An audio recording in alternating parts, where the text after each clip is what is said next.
Hello again. Welcome back to Keys to Heaven. This is Soul School. I'm Theolin, and I invite you to follow the series. Keys to Heaven series will be 7 videos altogether, plus the one that I did the other day for the introduction, and I will be sending them out week by week. If you catch up with them when they're all there, you can do a binge if you want and watch one every day. They are planned as consecutive, as a series following a map. So don't skip one. And if you come to this one and you haven't seen the introduction, you could go back to it and that would be very helpful for you. In the introduction, I also mentioned that if you become a member of Soul School, which is completely free, you can go to the members library and you can get hold of this guide, Working with Archangels for Abundance. And on page 8 of the guide, you will find the map that I'm using. Let me find it for you and quickly show it to you. Make a good start to this one. Okay, so that's, there it is. That's the map. And it's available to you. You can obviously print it out when you become a member. And there's other content in that members library which you will enjoy. So that's theolin.com. So let us start with our map.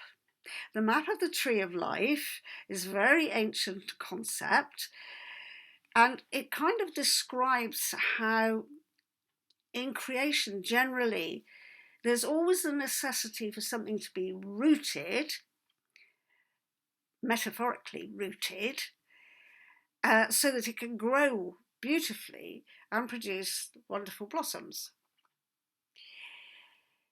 And the converse of that is that in order to be well rooted, you have to have some beautiful environmental things like sunshine and rain and so on and so forth coming down to feed the roots at the bottom. So in that metaphor, the sunshine and the rain are like divine gifts. They are inspiration coming from the top that feeds the whole organism of the tree. So in that Tree of Life map, and do go and get yourself a copy, because when I talk about it, I don't want to hold the paper up for you every time. In that Tree of Life map, at the foot of this tree, we have an area, a special arena, that in Hebrew is called Malchut. And that translated means the kingdom. And the kingdom is like the physical material environment and landscape that we find ourselves in, with all our material goods around us, whatever we choose to surround ourselves with. It includes nature, but it also includes personal stuff. So I want you to imagine that Malchut is guarded and presided over by 2 amazing archangels. All the archangels are amazing, actually. But let us just consider where we are right now, being human bodies. So one of the archangels is Sandalphon, and I won't take time to tell you how I first met Sandalphon, but it was in 1982 that he arrived in my meditations and set me off on discovering the other archangels.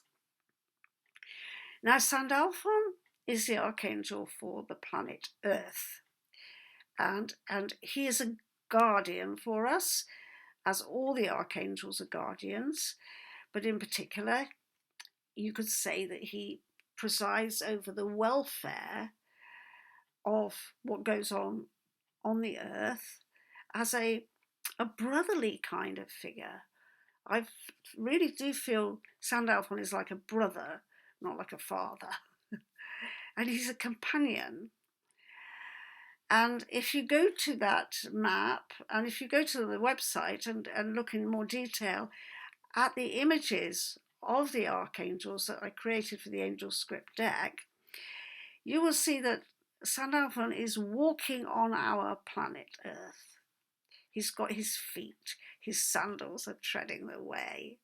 And there's a little lamb by him, and there are flowers and all sorts of things. That's how that vision came to me. And that card is a reasonably good representation, but the archangels are so mighty and so empowered with light frequencies that it's very difficult to make an image of them. But it'll do. It'll give you an idea. So think of Sandalphon. If you can, log on and look at that picture, or if you download the map, you'll really get a very tiny picture. So then, Sandalphon has what we could call a consort.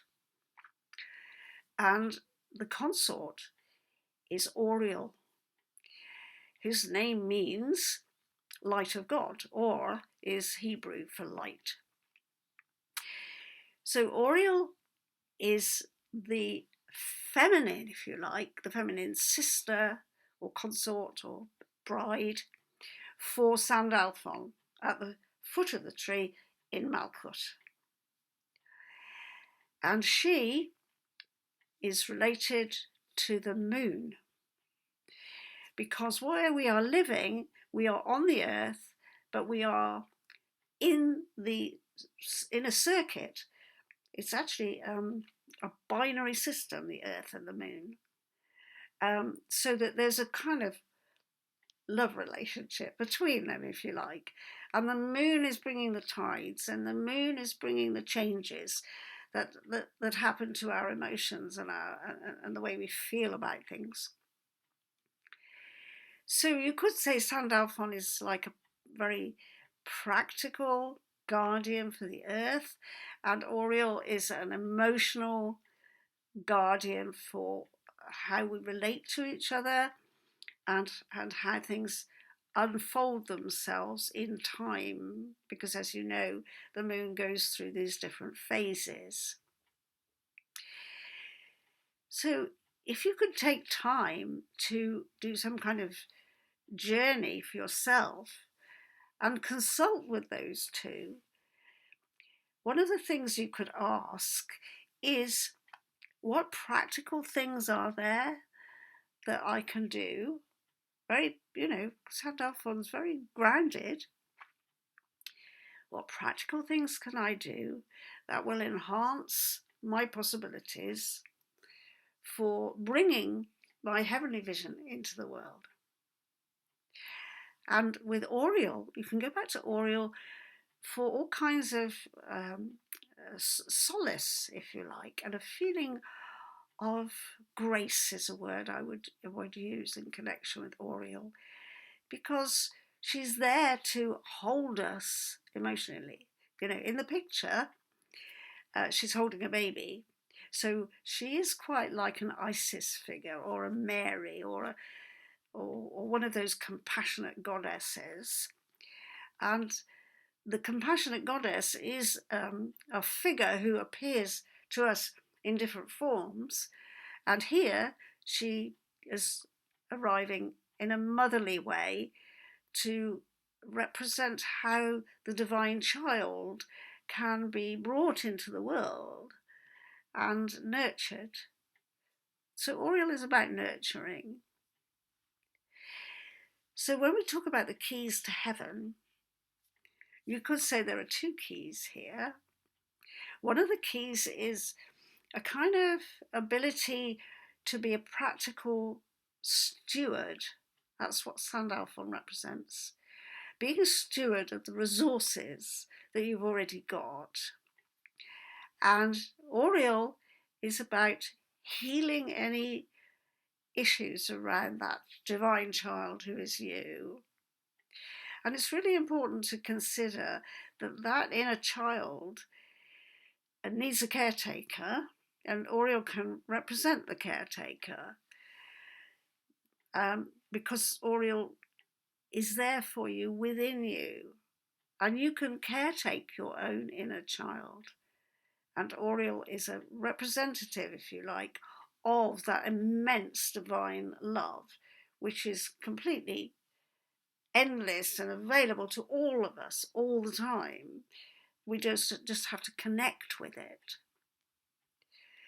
So the keys at Malkuth that can release that gate and allow you to move up the tree to the next gate are to do with a combination of very practical attention to your worldly situation, to recognize what it is, to accept the place that you're in at the moment without any blinkers on.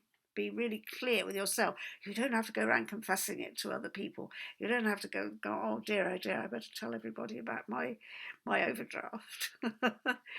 But you do need to confess it to yourself and say, this is not how I want it to be. I want to improve this. I want to improve that. It's stewardship. I like that word, even though it makes a bit of a... So Auriel's key is about nurturing the inner child, right? And those are basic starting place in the kingdom for unlocking the next stage, which I'm going to talk about in the next video. So look out for Keys to Heaven number 2. Don't forget to get a hold of that booklet, which is in the members library, by becoming a member of theolin.com. And also don't forget to subscribe to this YouTube channel so you get notification when the next Keys to Heaven will arrive. Many blessings, and see you again soon.